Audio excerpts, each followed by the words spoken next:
And welcome to all of you to Still and Moving Center's event that happens every Saturday, Gems from the Wisdom Traditions, a conversation circle. And this is a time that we gather together from many different traditions around the world. And we have amongst us often people of many different faiths and perspectives, many different traditions. And we find common themes. We find certainly a lot of tolerance. And our speakers for today are people who have followed and practiced the traditions of Falun Gong. And those include an emphasis, tolerance is one of them, compassion is one of them, and truth is one of the three principles that I understand are behind this tradition. So in the spirit of not just a tolerance in the sense of putting up with, but a tolerance in the sense of embracing all of the traditions of the world, we have this opportunity called Gems from the Wisdom Tradition to talk with one another and to know that each of us has our own inner wisdom. And always, each of us has something important to share to enlighten the rest of the group. We're so happy today that one of our frequent attendees, Sarah Hodges, has brought with us a friend of hers named Johanna. And Johanna Schwaiger is also, in her turn, friends with Charles Wei. Both of them practice Falun Gong. They have for many years, and I will let Johanna introduce Charles a little bit more thoroughly. But Johanna has been practicing Falun Gong for about 19 years. She's lived here in the States for the last 4 years. She's an artist and sculptor and a sincere questioner, a seeker in life. And I will, Johanna, let you introduce Charles to us, if you would be so kind. Yeah, so thank you so much for giving us the opportunity to speak tonight. For us, it's tonight. For you, it's this afternoon. First, I just wanted to mention real quickly, I loved the poem, how the poem started, because we were just talking about that sculpture in the background, and I thought it was just such a beautiful coincidence. So yeah, my name is Johanna Schwaiger, and I'm really happy and honored to introduce Charles Wei to this group today, and to this topic, very difficult topic, encountering the dark. And when I saw that topic on the list, I really was hoping to be able to speak to this topic because it is very important for, who knows about Falun Gong and who knows about the persecution of Falun Gong that is happening in China since 1999.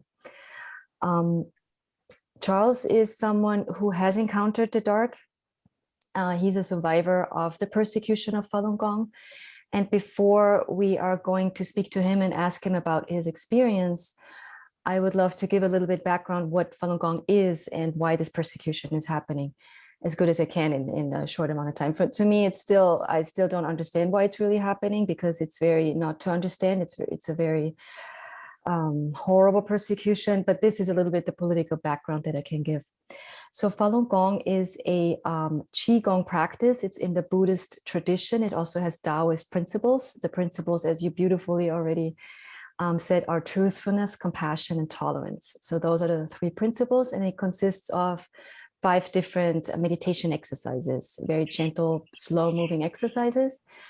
So it's a body and mind practice, and you also try to live by these principles, being truthful, being compassionate, and tolerant. And so I've been practicing it that long because it has really enriched my life.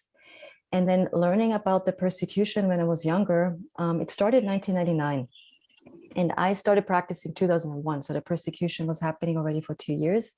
But I was very young. I was only 19, and I did not understand any political background in China or anything. And so I was like, how can this beautiful practice that gives me so much peace and really improves my life, why is this persecuted? And it took me, honestly, years to really look behind what's really going on in China.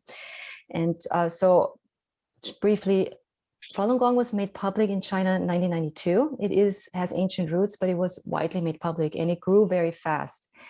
And the the CCP, the Chinese Communist Party, they are running the country with utmost control. So they cannot see a group growing very fast. So Falun Gong has been growing from 0 to 100 million practitioners by 1999. So that's a massive growth and a very fast growth that the CCP didn't allow. So that is one reason, but there's other reasons too.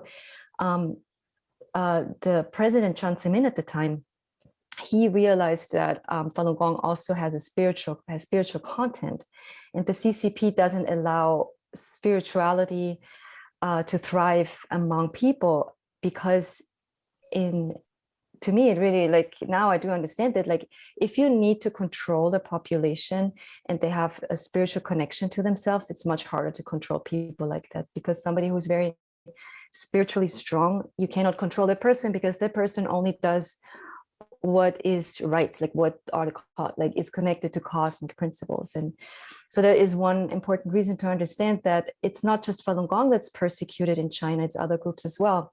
You may have heard about the Uyghurs in the media, and Tibetans and Christians are persecuted. So there's many groups that follow spiritual practices that are persecuted at the moment. So what does that mean? So 1999, the persecution started. People that were practicing peacefully in parks all of a sudden were taken into labor camps and were imprisoned and tortured. And the number of how many people died is in the dark, but it's in the tens of thousands. And so, yeah, these horrific crimes are happening for more than 20 years now, and the West doesn't know much about it. So when I met Charles for the first time about 2 years ago, he lives in the United States now, and I want to ask him about his experience, but he has been encountering the dark through this persecution, and he's a survivor of the persecution of Falun Gong. So maybe, Charles, you can please talk a little bit about first how you got arrested in China and how long you were detained in China. All right. Okay. Thank you. So actually, I started my practice in 1996 when I was in high school. And because as we all know that this persecution started in 1999. So as one of the practitioners, I think I need to do something to, because I think that's my responsibility to clarify the truth. Because unfortunately in China, government controls everything. Government controls everything. Newspaper, TV, internet, they block everything next to them. So so they won't allow us to speak about the truth anywhere in China.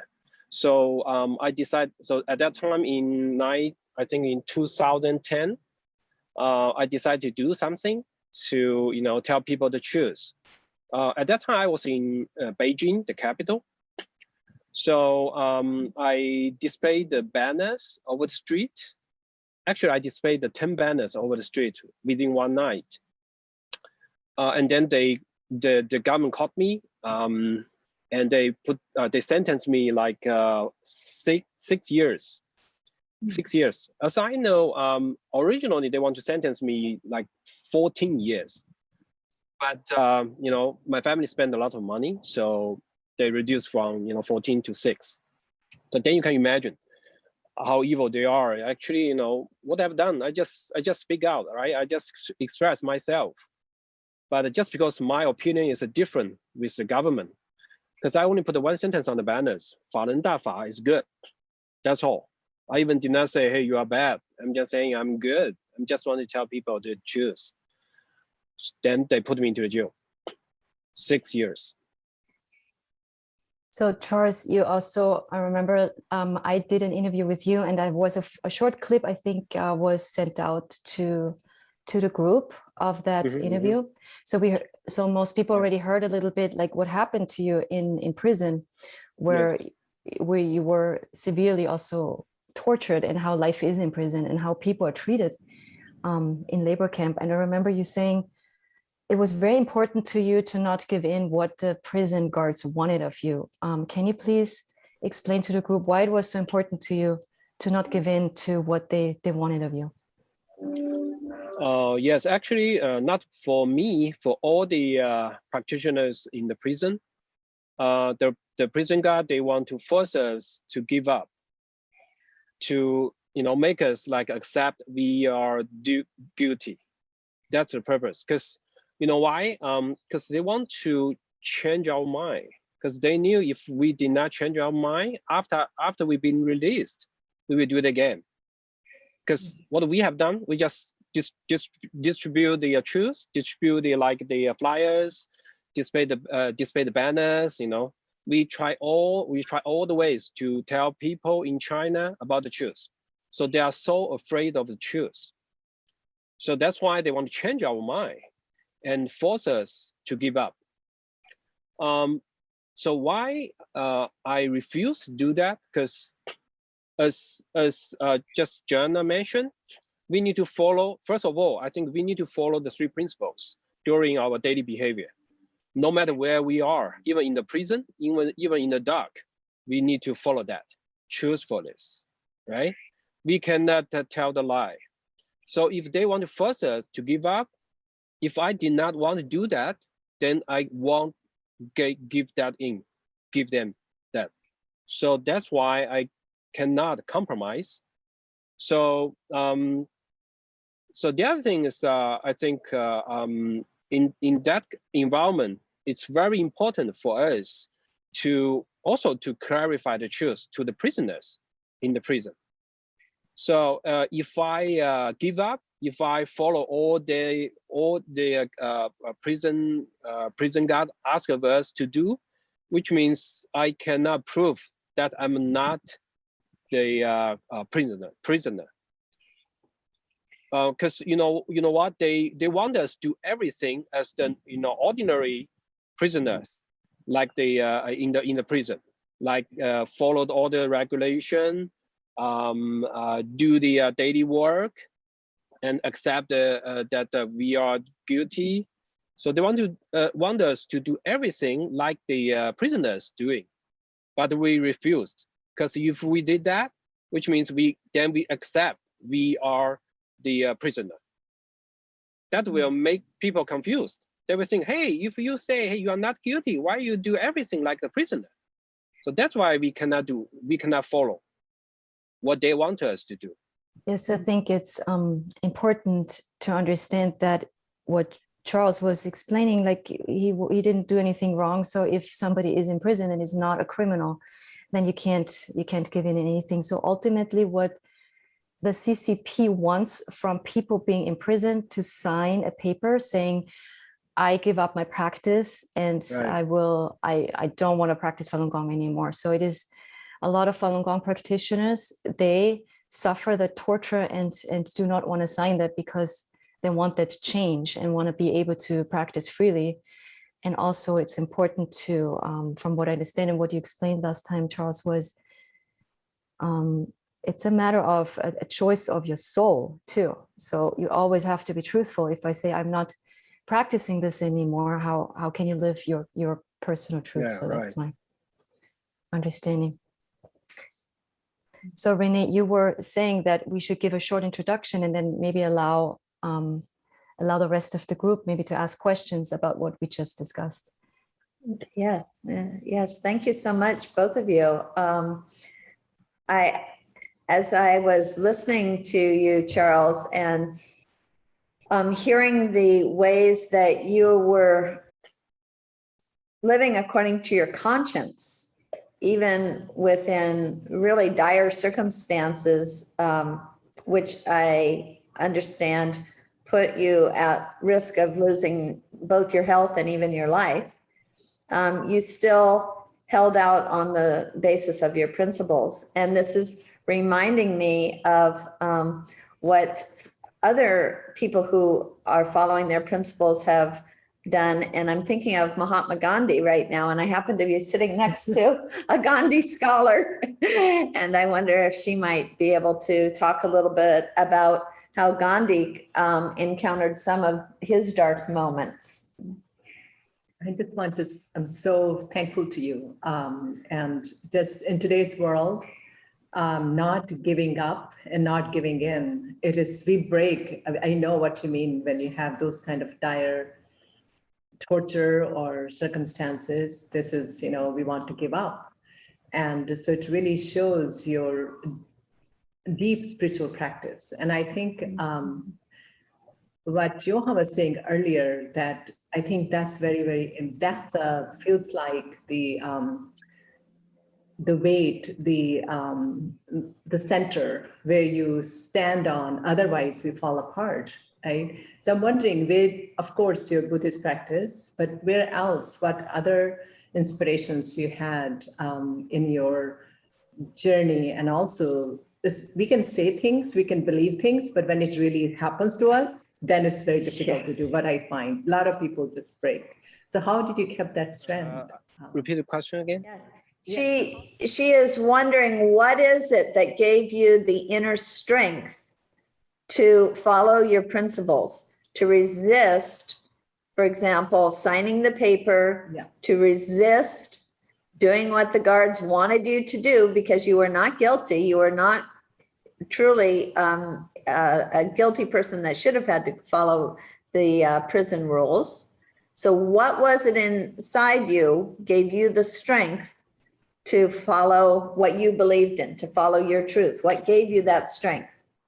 You mean where the power from, right? Yeah. Yes. Okay. I think that's a power of the belief. That's a power of the spirit. Because I think as a cultivator, a practitioner, if we treat us as a real cultivator, so of course we need to, as I just mentioned, we need to follow these three principles, no matter where we are, no matter what kind of stress or or darkness we are facing to. Otherwise, we cannot face to ourselves afterward, right? If I just like, because when I was in the prison, a lot of the ordinary prisoner, they told me, they want to convince me, they said, I think that's in a that's from the kind of mind because they knew I'm a good person, because I was with them every day, every minute, right?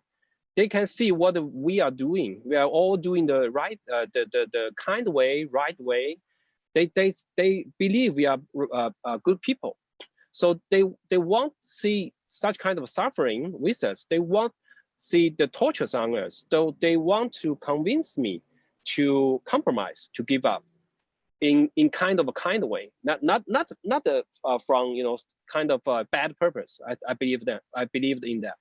So they told me, hey, you can just lie, right? You can just lie to them, say, hey, I gave up, and then after you've been released, then you can be released at least 1 or 2 years earlier. Then you can get out of this hell earlier, right? Then you can do more kind of things you want to do outside the prison, right? That will be good for yourself. They want to convince me in that way. So seems like very reasonable, right? But in as a practitioner, as a cultivator, we cannot think in that kind of way, because even we change just a little bit, we go far from our belief. So you need to keep yourself. That's the most difficult way for a real cultivator. If you release yourself, if you relax a little bit, that this relax will be enlarged, right? And then for that, because the prison guard, they are very professional in this kind of thing. If they can open you just a little bit, they can make it larger and larger. They are very professional, they are the expert in this way to compromise people. So I knew that. So that's why I even don't want to open a little bit. In the other hand, as I just mentioned, because if I lied after I've been released, I will think I'm not the practitioner anymore. I'm not qualified to be a practitioner. I will be shy on myself. So that's why I face to the death. I even face to the death. They asked me to, because I refused to dress the uniform, and then they use a lot of tortures on me. That's a very simple thing. For them, they will think, hey, this is not big deal, right? You just change your clothes. Why you even want to face to the death? Be such a suffering, you still did not want to do that. They cannot understand that, you know, because I know that's the very small thing. But if I did that, then maybe I will be, you know, controlled by them, and they will change me more and more. So I cannot, you know, even start it. So I think that's a power of belief, power of spirit. Because I think, because I know this belief is very important for me, for my life. That's the only purpose for my life, to be here in this world. So I cannot do that. I could ask lots of questions, but I think I should give the floor to allow other people to. Do you have a book or a set of principles? I think the 3 principles, truth, compassion, tolerance, are really wonderful. Do you have, but you know, one of the problems is everyone thinks they might have the truth, or everyone thinks they have the absolute truth, right? Even the CCP in China thinks they have the absolute truth. So do you engage in any philosophical discussions or study groups in your form of Buddhism, which helps sharpen these principles in addition to the movement? You mean from other channels, or? Yeah, from your tradition. In addition to movement, do you have references where you have these ideas where you talk Yes, of about, course. and Yes. and obviously they're philosophical ideas, so everyone might see different aspects of them. I think these 3 principles is very simple. Looks very simple, right? Even from our education, when we were still the child, our teacher, our parents, I think everyone will tell us, you cannot speak lie, you cannot tell a lie, right? So we can receive a lot of insights with this kind of a principle or concepts, right? But the difficult thing is, no matter how many coaches or, you know, learnings from this kind of course, how can we follow that? It's not that difficult to understand that, right? It's difficult to follow, to behave in this way. So that's the critical thing, right? It's very simple, but when we are facing to the challenges, or, you know, a lot of attractive things from this society, a lot of benefits, right? How can we still stand that point? How can we still refuse to tell the lie, right? So I think the most valuable thing from this belief is that not tell us this 3 principle, not to tell us this concept. It's very valuable to make us understand why we need to do it, why we need to do it without any compromise, why we need to do it as good as possible. Of course, I think even for now, I already more than 20 years in this practice, I still cannot say I will not tell a lie in any word. I cannot tell, but I think I'm improving, right? Because I have a target. I have a target to do that. If I can say I totally followed these 3 principles, I won't tell even one word, you know, lie, then I'm not human at this moment. I already a Buddha, or, you know. But at least the valuable thing is we have these three principles follow. Then I will try all my best to do that. Then I will improve, right? Every day, every minute. When I was a kind of we call the ordinary person stage, maybe I was telling the lie every day, right? but after I improved, I'm changing. Maybe after 1 month, I only can tell like sometimes tell like 1 week, and then 1 month, and then 1 year, or maybe later on I really can control myself, right? So yeah, that's why I'm not sure if I totally understand your question. I'm trying to answer your question. So that's why I think no matter before this practice or after this practice, no matter what kind of information or message I received from anyone about these 3 principles, but that's not the way for me to willing to follow it without any doubt, without any compromise. So that's the only thing come from this belief. Thank you. Johanna, did you want to add on to that? Yes, I wanted to add on to that. I believe, Maurice, also what you were asking, if there is a philosophy other than the 3 principles. Yes, the 3 principles are in the center. And yes, there is a book too. It's called Falun. It has 9 chapters.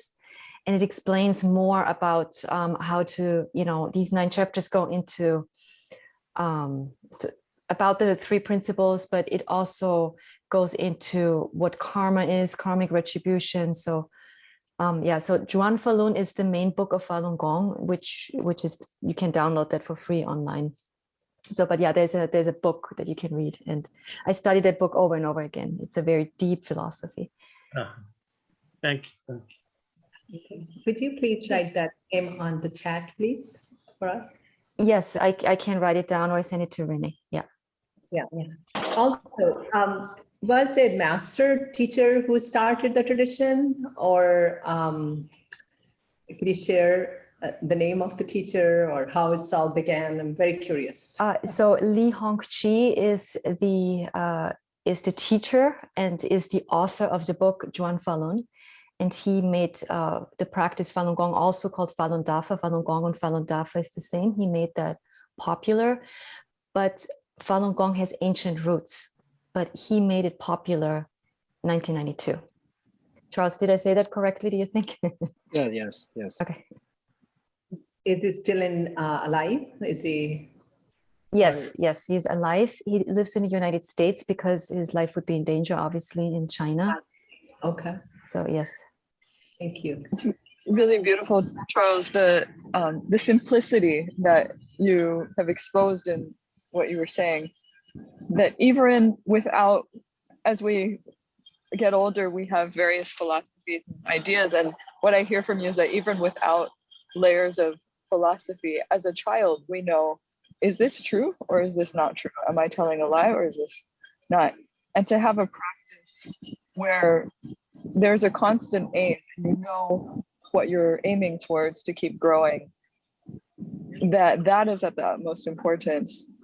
That it's incredibly simple, but incredibly difficult in this culture, in this world that we live in, that it's a lifelong practice to keep walking towards. So beautiful simplicity, but also very complex, very difficult. Yeah, because it's very difficult. That's why it's very valuable. If it's very easy to do, then everybody can achieve that, right? Just because it's difficult, then that's the way for us to cultivate in our whole life. Maybe people even cannot achieve that even in our this life. Maybe we can continue in our second one. So no matter how long, but that's the only purpose for human being, I think, in my belief. Charles, as you were in the prison, you said that you felt as if these prison guards who were trying to get you to at least change into the uniform,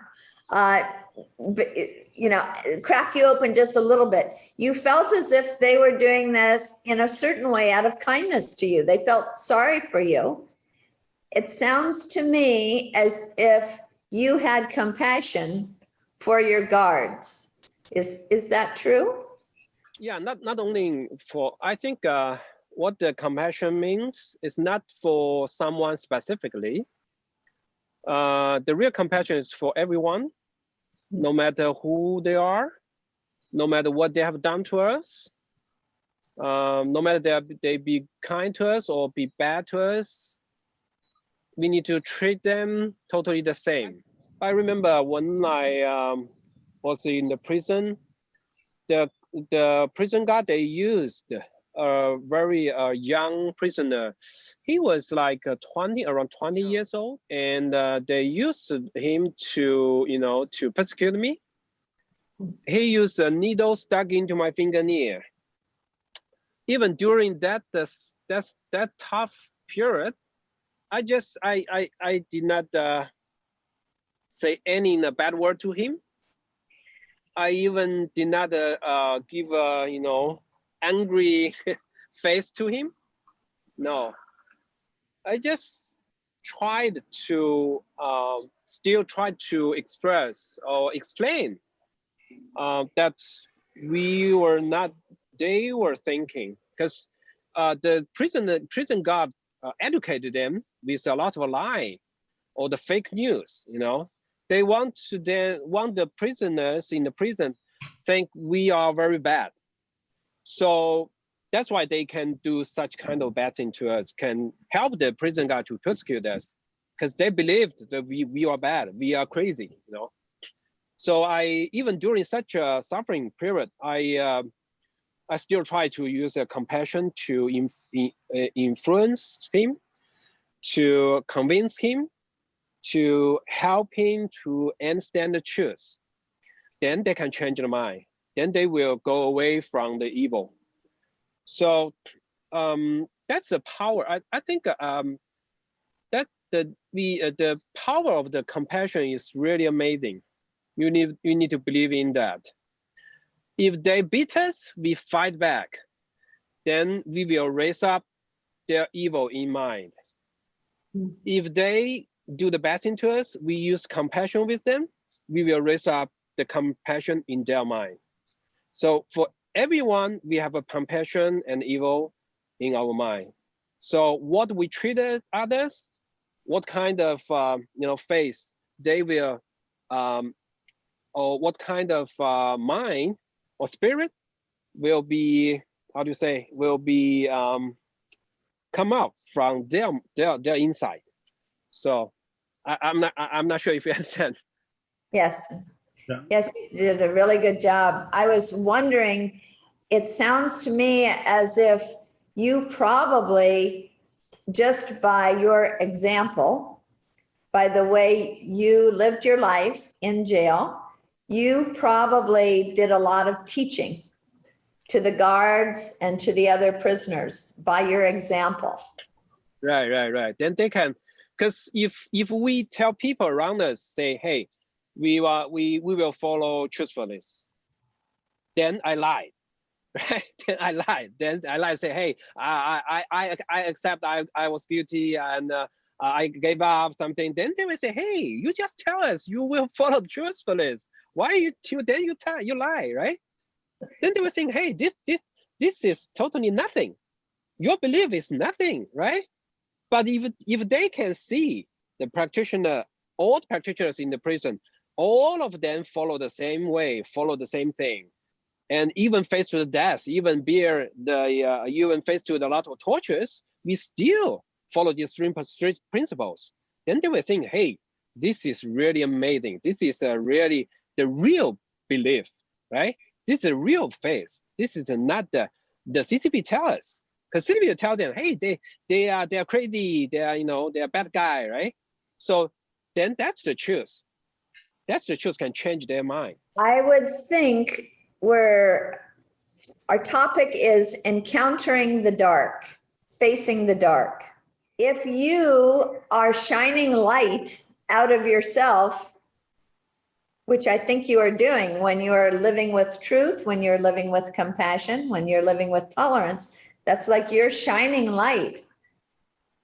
So the dark couldn't get to you. Am I right? Yes.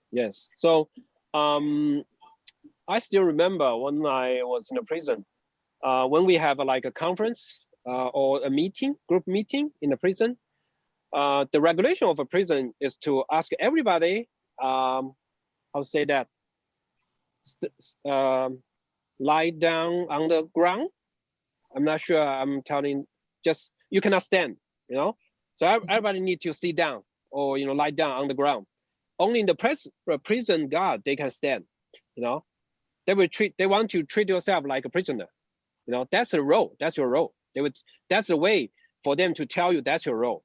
You cannot stand. You only can, sit down, lie down on the ground when we have a meeting. For myself, I refuse to do that. Thousands, hundreds, thousands prisoners, they are on the ground. Only myself stand there. No matter how they beat me, no matter how they force me on the ground, I will stand up. So in the very beginning, all the prisoners, they are confused. They thought, hey, this guy was crazy, right? They thought, hey, why? Why standing is so important to him? Even beat him, even use torture on him, even anything on him, he still refused to do that. He still want to stand over there. They cannot understand in the very beginning.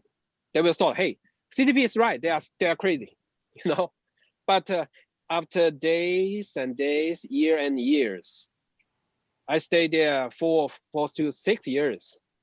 So they will see continuously we are doing the same way. Then they will try. They will be convinced. I mean the prisoners, all the prisoners, they will be convinced. They will try to find answer by themselves. They won't ask you. They will find the answer. Why he can do this years and years, right? You can do it in one time, but daily, yearly, every time you just doing the same way. Why they can insist to do that? Then they will try all their way, try the best to find the answer by themselves. You always remember, if you want to convince someone, the best way is not to use your word or your way or your skill to convince them. The best way is to help them or give them a chance to find the answer by themselves initially. Take the initiative to do that. Then that's the best way, help people to understand it. Mary, can I call on you? Aloha, Charles. And Hi. thank you for sharing your experience. It's very humbling because I know that the majority of people here in the United States has no conception of what you've gone through. And it reminds me of all the martyrs throughout mankind who've suffered because somebody doesn't agree with them. And it's in all religions.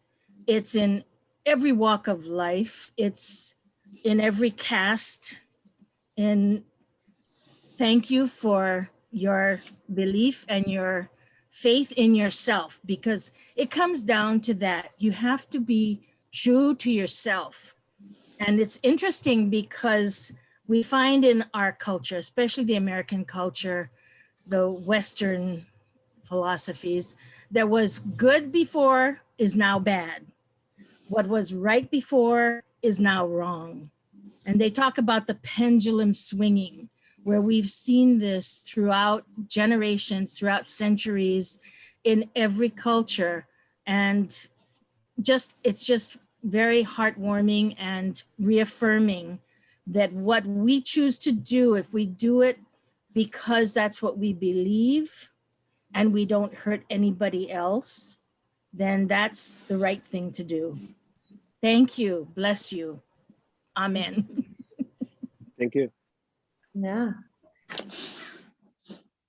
Kevin, do you want to weigh in? Sure. Well, Charles, I think that was remarkable. Like I can't even imagine. So thank you for being so vulnerable and opening up to us all here. It's really interesting to see the kind of the psychology behind how you felt. But I often wonder, because I've worked with many Chinese people in the past who have also shared their experiences, and I've been to China 3 times.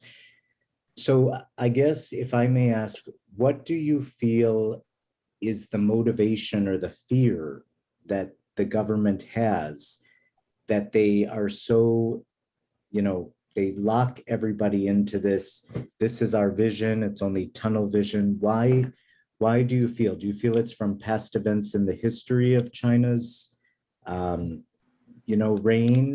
What do you feel is so threatening to have this diversity? Okay, your question is why the government is so afraid of people, right? Or not going along with the norms, sure. Or not, Yeah. I'm sorry, not norms, but why they create a norm and you can't divert from that. Like in their mind, it's A and it cannot be B, C, D. Why is it so, I guess, Just one way. related? Yes. So Why? okay. Yeah, I think because CCP, Chinese Communist Party, they are not original from China. They come from Russia, right? So they have their own culture. They cannot represent China, cannot represent Chinese people. Also, they cannot represent China culture. So China has more than 5,000 years history. So that's why they want to make people think, act, or behave in just one way, because they want to make everybody like a robot. They want to control your mind. They want to, because what they want to put in our mind is totally different with the traditions of China. They're against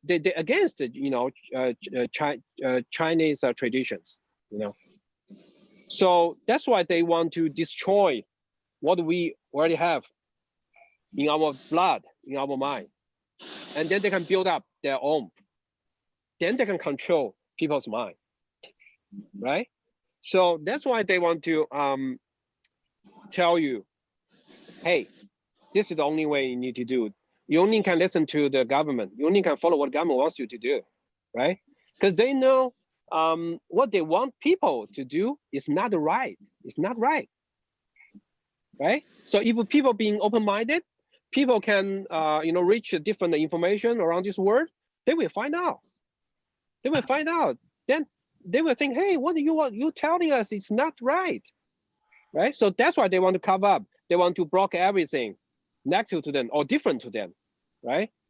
Then people cannot identify what is real right, what is wrong, and what the government wants people to do is not the right way. That's why they only can make people receive a very single information. That's a brainwash. Why they want to brainwash people? Because that's not the real people thoughts. They want to put a different thing into it. That's not for the human being. I can say in that way. They want to make you like not like a ordinary person. Even you compare if you compare Chinese in mainland China with a Westerner or even Chinese in Western countries, you will see totally different. Their behavior, their thoughts, their anything is totally different. If you see someone on the street, for myself, I can identify who come from mainland China. Even I don't want to talk to them. Even I see them, I can identify that. Why? Because they are different, totally different. They are different with the ordinary person in this world. They are well educated by the CCP in the wrong way. CCP make the Chinese people changed from ordinary person to how do you say that? A very strange human being. That's very strange. You will think they're very strange. Their thoughts, their behavior, very strange. You cannot understand their behavior sometimes, So that's why the government, I try to answer your question. That's why the government want to make everything just in one way. Okay, they want to the final purpose is to control people's mind, control everybody, because too many people in China, right? Too many. If they want to make their region very stable, they need to make people as simple as possible. You know, if you are very smart, if you can think in a very complicated way, if you can be very creative, then you will take initiative to find out the truth. They want to make you stupid, you know. Thank I have a you. question, Charles. How, in that, since you're from mainland China, how were you able to see through that darkness of being under that control, being educated by that whole regime, into finding the light that Falun Gong has brought? Yeah, before I real practice this, Falun Dafa, I was totally the same as the Chinese people in China. I was the same. I think when I was in high school, before I started practice, I also think, hey, CTP is good. You know, I also believe what they tell me. You know, I'm so proud of to be part of them, a member of them. You know, so I also been brainwashed before the light come from this belief. They light up my life. They our master. That's why I want to to insist the right thing. That's why I have the power from inside, from my mind, from this spirit to face to the death or tortures. Because I think I highly appreciate what the disbelief and our master helped me to wake up. Right?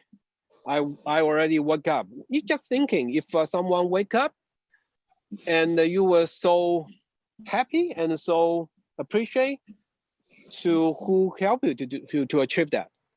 Then if someone asks you to against it, asks you to give up, then of course I won't do that. I think that's also one of the powers. Mm-hmm. Thank you.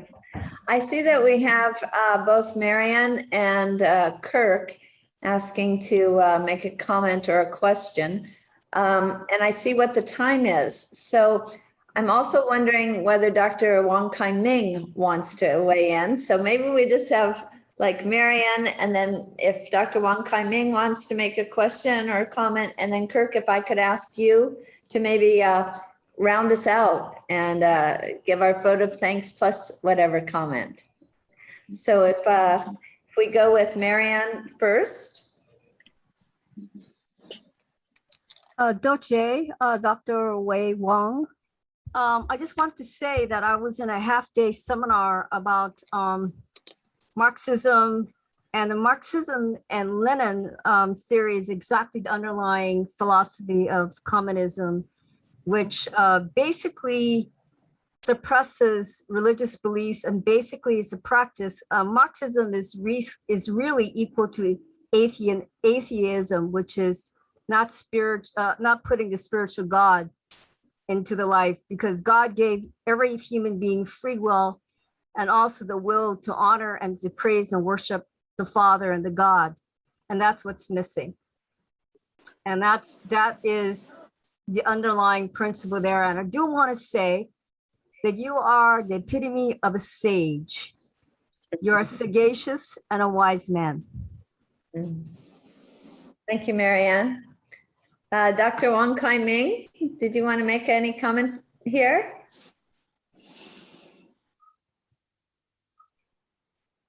Okay, we're going to move on to Kirk Gradine.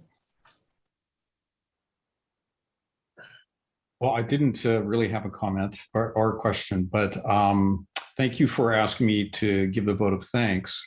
This was a remarkable presentation, first from Johanna, who explained to us about the situation in China and the kind of brief historical development, what's happened there, which, as she mentioned, many of us were not aware. I certainly was not aware of it. And unfortunately, it seems that the more we learn about Chinese government, the more awful the current regime seems to be. But we, the very obvious example we have from the 1950s with the invasion of Tibet and the genocide that's going on there, and the pronouncement that Mao made to the Dalai Lama that religion is poison. That kind of, in my mind, kind of summarizes their perspective or their viewpoint. And but then we also heard this remarkable story from Charles about being imprisoned for his belief, first being willing to speak out on behalf of his tradition, and what he believed was a worthwhile practice and a belief system that people should be able to practice in their lives and promote, and then being imprisoned and tortured and refusing even to do what most of us would think would be a reasonable compromise to lie down when the prison guards told us to lie down, to change our garments and so on. That would not seem like such a big deal to most of us. But to stand up to that, even in the face of torture, that is a very remarkable story, and gives us all pause to reflect on, what it is we would be willing to stand up for in such a situation. And I'm also reminded of what Dr. Martin Luther King Jr. said, that, and I'm just paraphrasing, but basically he said that a person does not really begin to live until they have found that for which they are willing to die. So we're all very grateful for you having told your story, shared your story with us, Charles, and very inspired and challenged in going forward in life and trying to discover what those truths are that we might hold so dear that we would be willing to stand up in the way you have. So thank you very much. Yes. Yes, I must concur that when you are such a living example of standing for your truth, whenever I feel as if I may be tempted to deviate from holding my truth, I'm going to think of you and how courageous you were in the face of enormous persecution, and how you held solid. It's truly inspiring. And I just thank you so much.